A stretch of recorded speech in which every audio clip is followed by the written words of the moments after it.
BBC Urdu سے ہوں. میں آپ سے یہ سوال پوچھنا چاہتا ہوں کہ آپ کہہ رہے ہیں کہ میری جدوجہد جاری رہے گی, تو لیکن ساتھ آپ کہتے ہیں کہ آرمی چیف آپ سے بات کریں, تو یہ کون سی جدوجہد ہے جس میں آرمی چیف بات کریں تو معاملہ ختم ہو سکتا ہے؟ صرف ایک چیز, ملک ہمارا تباہی کی طرف جا رہا ہے.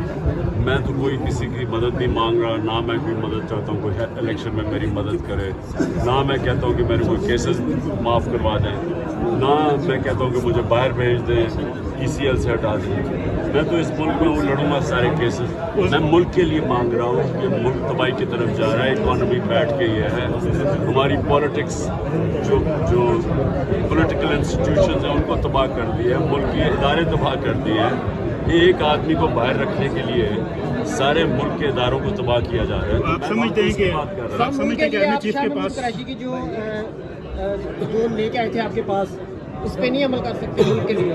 میرے پاس کوئی چیز نہیں لے کے آئی. اچھا بائی دا وے بات چیت کی ابھی میں آپ کو بتا دوں, بات چیت سے ابھی نہیں, جب میری گورنمنٹ ہٹائے گی تب بھی ہم نے بات چیت جاری رکھی.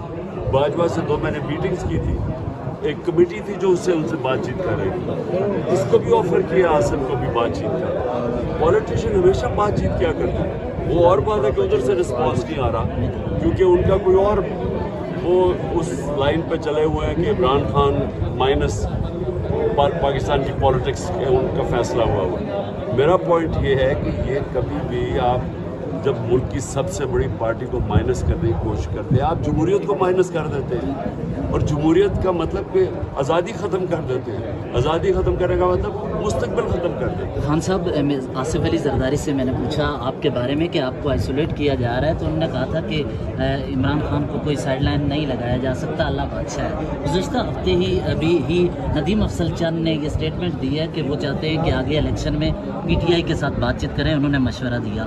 تو کیا ہو سکتا ہے پیپلز پارٹی کے ساتھ اس طرح دیکھو, ابھی تو الیکشنز کی ابھی تو لگ رہا ہے کہ سارے الیکشن سے بھاگ رہے ہیں, تو وہ انتظار کر رہے ہیں کہ جب تک تحریک انصاف کو بالکل ختم نہیں کر دیا جائے گا الیکشنز, لگتا تو نہیں ہے کہ الیکشنز کروائیں گے. اور وہ ابھی تک انہوں نے جتنی بھی کوششیں کی ہیں, لیکن لوگوں کو آپ 50-60 لوگوں کو توڑ بھی لیں, لیکن پولیٹیکل پارٹی کا تو جب تک ووٹ بینک ہے اس کو کوئی فرق نہیں پڑتا, وہ تو جس کو ٹکٹ دے گا جیت جائے گا. اور یہ جو سارے حربے استعمال کیے گئے, ووٹ بینک تو بڑھتا جا رہا ہے پارٹی. خان صاحب, آپ کے دور میں جنرل فیض آپ کے کہنے پر پولیٹیکل انجینئرنگ کرتے تھے, قاضی فائد عیسیٰ صاحب پر کیس جسٹس شوکت عزیز صدیقی صاحب کے ساتھ جیسے بارگین کرتے تھے, وہ کس کے کہنے پہ کرتے تھے, آپ اس سے لا علم تھے؟ دیکھیں, میں نے آج تک نہ میڈیا کے ساتھ کوئی انٹرفیئرنس کی, نہ جوڈیشری کے ساتھ کبھی کی, نہ FIA کو کہا کہ کسی کے اوپر کیسز بناؤ, نہ کسی چیلنج کرتا کوئی IG پولیس مجھے کہے کہ میں نے کسی کے اوپر کہا کہ اس کے اوپر جھوٹے کیسز بناؤ. میرے دور کے اندر 95% کیسز پرانے آ رہے تھے, یہ سارے ان کے پینما وغیرہ کیسز پرانے تھے. ہمارے تو صرف شہباز شریف کا وہ 184 والا کیس تھا, اور وہ جو چینی پاپڑ والا, ہم نے ہمارے زمانے میں کوئی کیسز ہمارے پرانے کیسز تھے. میرے سے NRO مانگ رہے تھے جو میں نہیں دینے کے لیے تیار تھا. اس کا مطلب سر آپ ثابت